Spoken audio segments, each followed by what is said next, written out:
Pues mira, muchas gracias a todas y a todos por los comentarios que han hecho. Yo pienso que María Teresa introdujo un tema sumamente interesante y que es de un gran valor, en el sentido de que tanto en la cultura, en términos de la opinión pública, digamos, hoy estaríamos hablando de que una de las corrientes contemporáneas sobre la sociedad civil reconoce que la sociedad civil está integrada por el mercado, por el sector voluntario y por la opinión pública. Entonces, la reflexión sobre qué es la opinión pública se ha vuelto una reflexión sumamente importante para esto. Y con la opinión pública está ocurriendo lo que fue ocurriendo en los 50 y los 60 y los 70 con las ciencias sociales, con el influjo del positivismo, y es que se fueron naturalizando situaciones que eran precisamente las que había que transformar. Y yo creo que María Teresa lo ilustra perfectamente. Es imposible que un país que en el índice de calidad de vida ocupa el penúltimo lugar, tenga el segundo lugar en términos de felicidad. Es decir, aparte de la discusión metodológica sobre qué es lo que se está midiendo y todo esto, nos permite develar es esta situación de cómo eh, la opinión pública naturaliza cosas que el positivismo también ha naturalizado en las ciencias sociales como lo que debe ser, y que es por eso indispensable posicionar no tanto, digamos, la Convención de los Derechos del Niño, la Declaración Universal de los Derechos, sino el enfoque filosófico y conceptual que hay detrás de estos instrumentos internacionales en términos de la perspectiva de derechos. Porque si no hay una promoción de los derechos, eh, y no una promoción de los derechos en términos de crear capacidades en los individuos, no solamente para que los exijan, porque si la sociedad no exige, no va a haber titularidades en la sociedad, sino también para desarrollar las capacidades para el tiempo que los exige, esté construyendo las posibilidades de realización y de restablecimiento de los derechos. Pues me parece que este es un tema fundamental de discutir y que se une a varios de los que se han planteado. Por eso lo que decía Luz María, de que es importante que hagamos esta discusión sobre que no es lo mismo cobertura que acceso, tiene que ver con esto. Porque, digamos, lo que se está resolviendo en la política es que los niños, al quedar con registro civil y al tener acceso a los sistemas de identificación de beneficiarios, CISBENES o como se llama en cada país, el sistema de identificación de los más pobres, ya se resolvió la cobertura, o con tener un carnet del sistema de salud. Pero aquí en Colombia se ha creado un concepto muy dramático para definir esto. Se le ha llamado el carrusel de la muerte, y es que la gente que tiene un problema de salud llega con su niño a los puestos de salud, a las clínicas, hospitales, y empiezan a mandarlo de una instancia a otra sin que sea atendido, porque no hay cupo, porque no hay la medicina, porque no hay el aparato, y el niño y la niña terminan muriendo.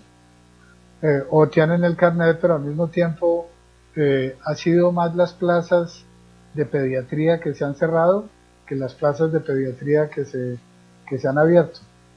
Y, pero aparece como que la cobertura ha aumentado en los últimos años, con esos temas. Entonces, realmente la titularidad ahí no está garantizada. Y esto es más cierto para el tema de la primera infancia, que digamos en el enfoque de la cultura nuestra y de nuestros sistemas jurídicos. Por ejemplo, hemos avanzado en reconocer la perspectiva de derechos, pero la patria potestad se sigue reconociendo en muchos de nuestros países como el derecho del adulto a moldear el cuerpo y la psiquis del niño porque es su hijo o es dependiente de él para su cuidado. Entonces me parece que sí, esto es muy importante y por eso estamos hablando de este tema de las nuevas subjetividades, y como dice bien Luz María, esto tiene que empezar por nosotros.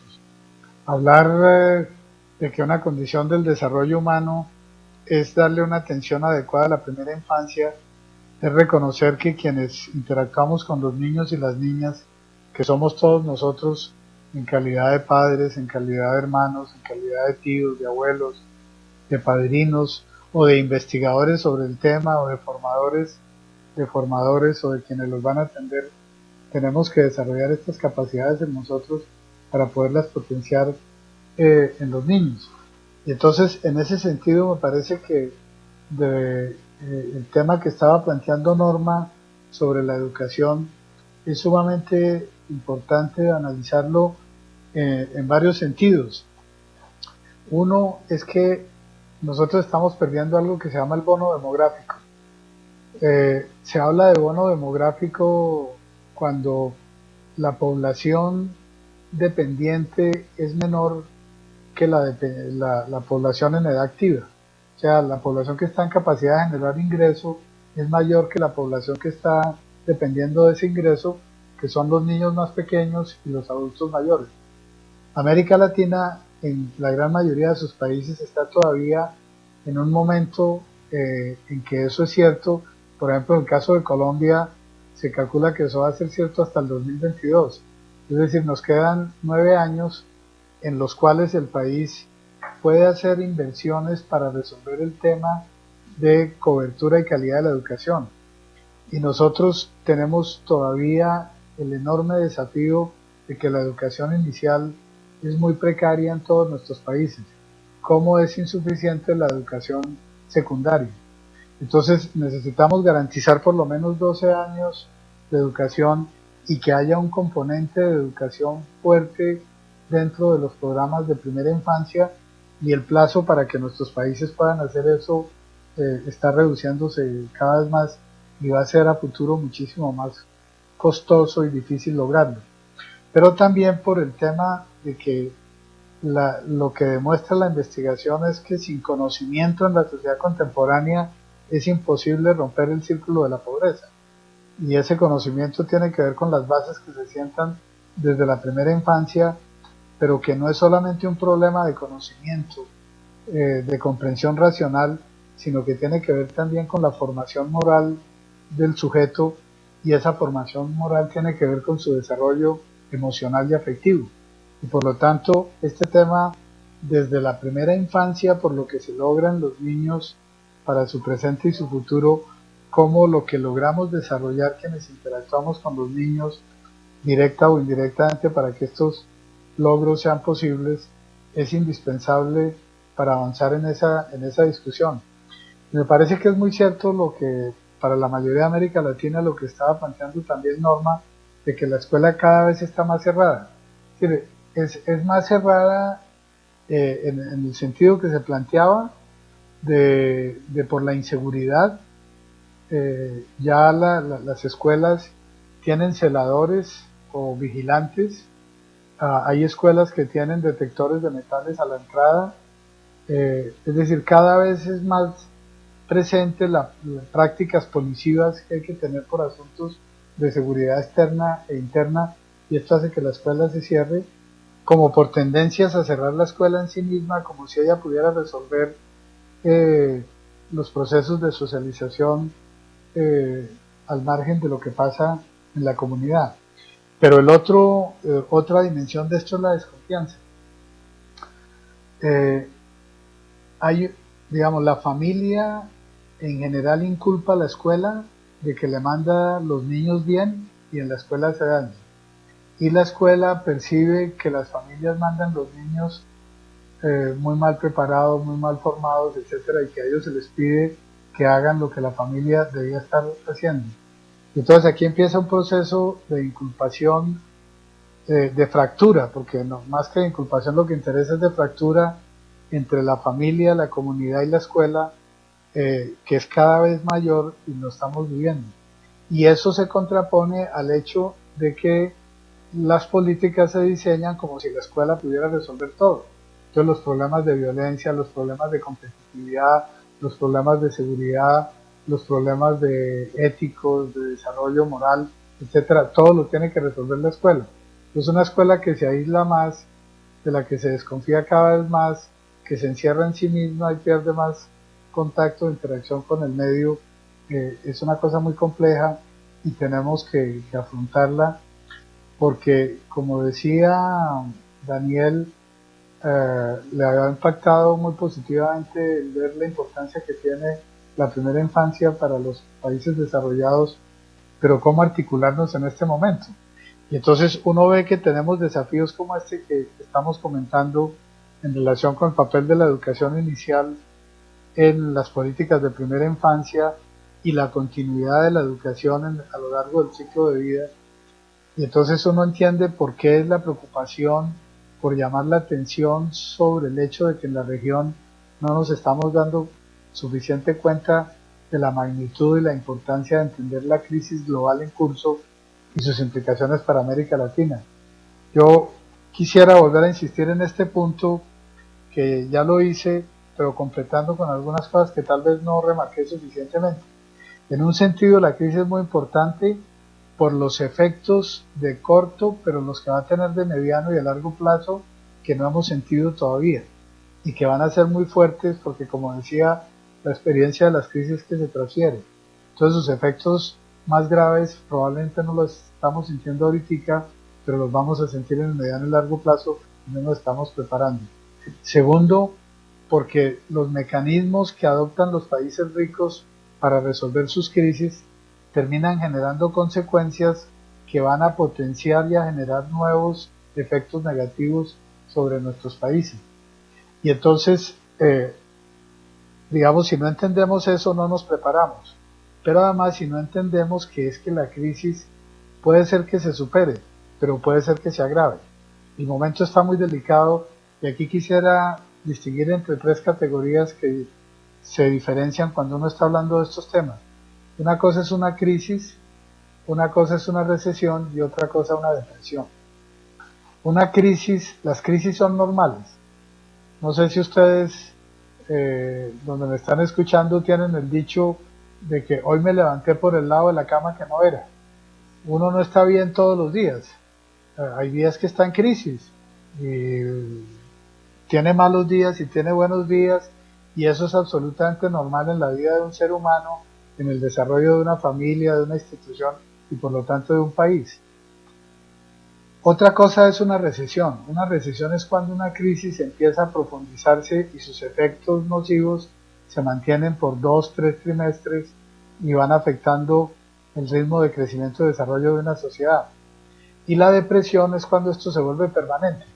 Por decirlo, uno tiene una crisis cuando se levantó con dolor de cabeza, pero tiene una recesión cuando lo echaron del empleo y tiene una depresión cuando además lo echaron de la casa. Es decir, es una situación muy grave la depresión, y realmente lo que estamos viendo es que ni los europeos ni los Estados Unidos están manejando bien la situación de recesión que tienen. Y si siguen cometiendo algunos de los errores que han cometido, la economía se puede ir a una depresión mundial. Pero también hay que tener en cuenta que China se está desacelerando, que Brasil se está desacelerando, India se está desacelerando, y hay contradicciones que pueden desembocar en conflictos de magnitudes que no estamos previendo. Por ejemplo, si hay el ataque como parece que va a haber a Siria, y si esto genera un conflicto entre Estados Unidos y la Unión Europea con Rusia y China, las consecuencias van a ser muy graves.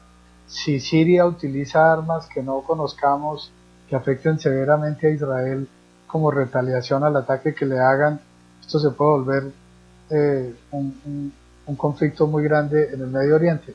Es decir, es una situación internacional que está muy inestable, no solo en lo económico, sino también en lo político, en lo militar, y entonces de eso lo que uno puede sacar como consecuencia es que bien sea porque se profundice la crisis y sus efectos sean más negativos, o porque empiecen los países ricos a salir de la crisis y al hacerlo sea por aplicar políticas que van a implicar transferencias de recursos de nuestros países a los de ellos, vamos a tener menos recursos para afrontar problemas de la gravedad del que estábamos hablando con la escuela o con la primera infancia en general, como hablamos durante la presentación.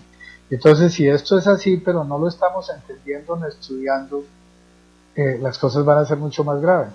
Por eso el llamado a que reflexionemos sobre esto, y en eso la reflexión que hacía Santa García sobre el tema de los ciudadanos nodales es muy importante, porque precisamente esta referencia a la ciudadanía local y global, y a que el que estamos viviendo un fenómeno que no es solamente globalización, sino que contrario a lo que se esperaba en los inicios de la globalización, de que iba a uniformar las subjetividades, las culturas, etcétera, lo que estamos viendo es que las dimensiones locales en el marco de la globalización, no estoy hablando de la política neoliberal para la globalización, sino de la globalización como proceso económico, social, cultural, ambiental, etcétera, contemporáneo, ha remarcado el papel de lo local, y por eso hoy estamos hablando de localización, de que hay un proceso simultáneo de globalización con reafirmación de lo local como parte del proceso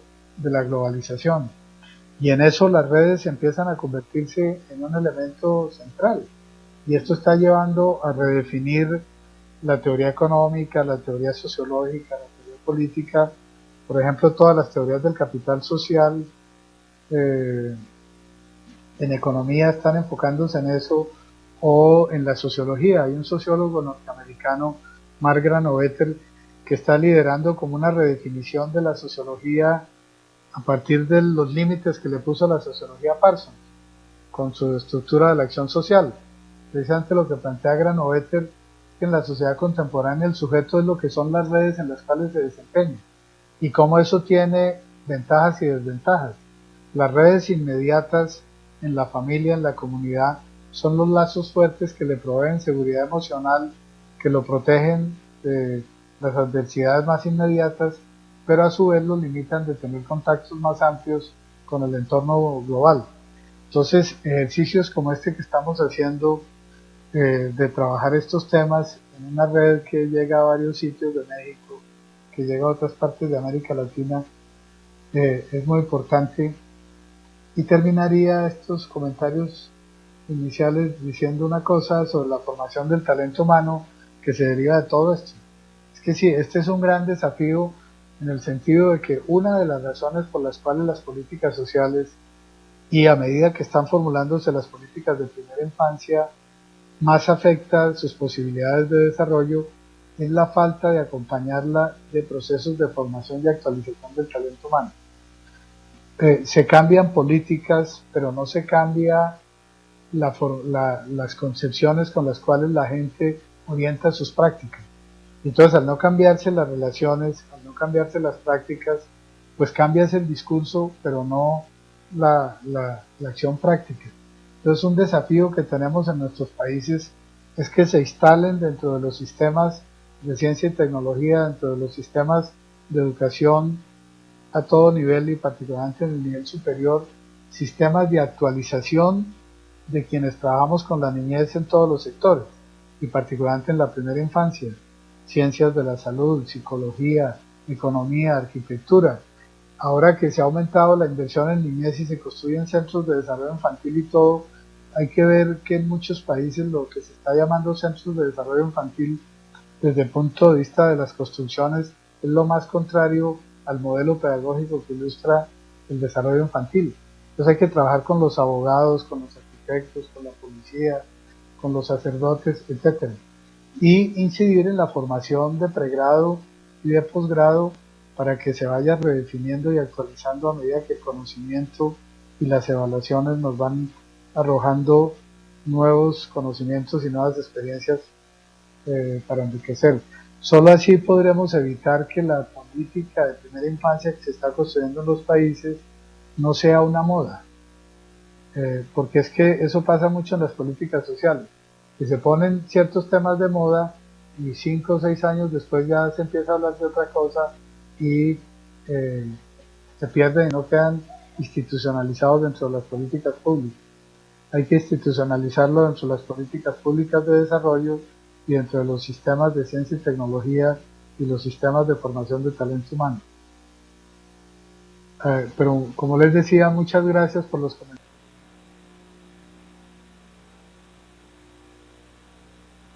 Me va a servir mucho. Entonces, si hay otros comentarios, cerraría.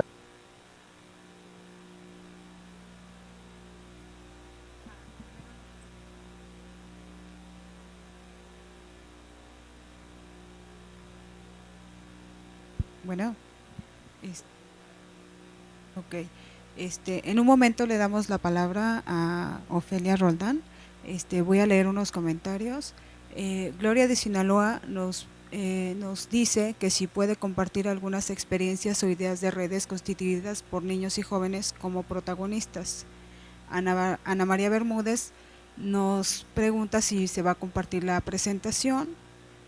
Gloria de Sinaloa, si nos puede compartir el título y editorial de la obra de Zen, donde aborda las capacidades. Y Ana María Bermúdez nos pregunta el nombre del sociólogo que usted está mencionando. Ahora sí, Ofelia.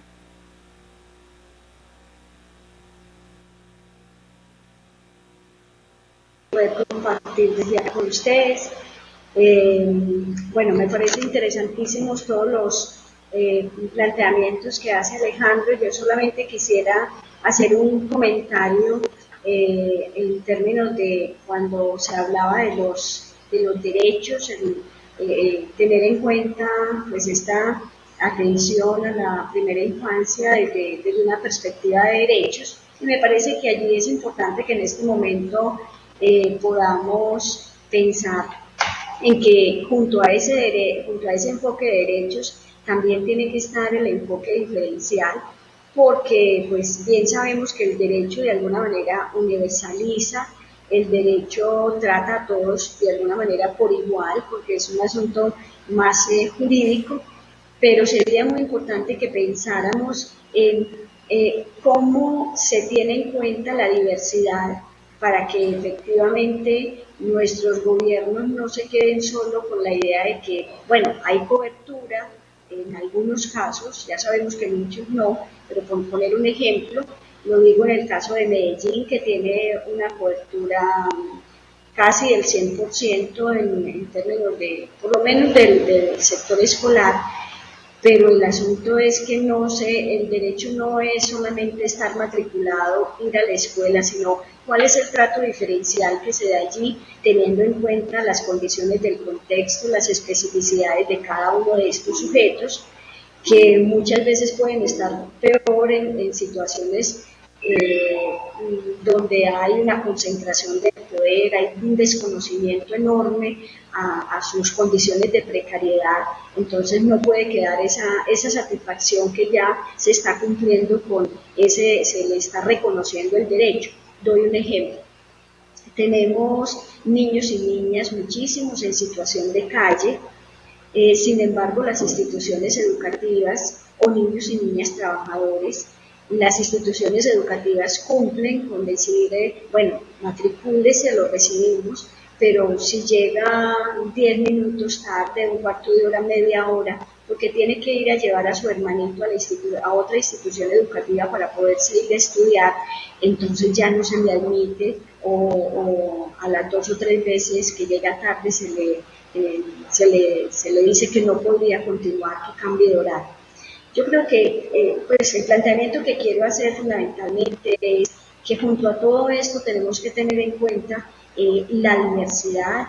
Nuestros países, nuestras ciudades son enormemente diversos y hay una tendencia que siempre, como idea fundacional de la escuela, permanece, que es la tendencia a la homogenización.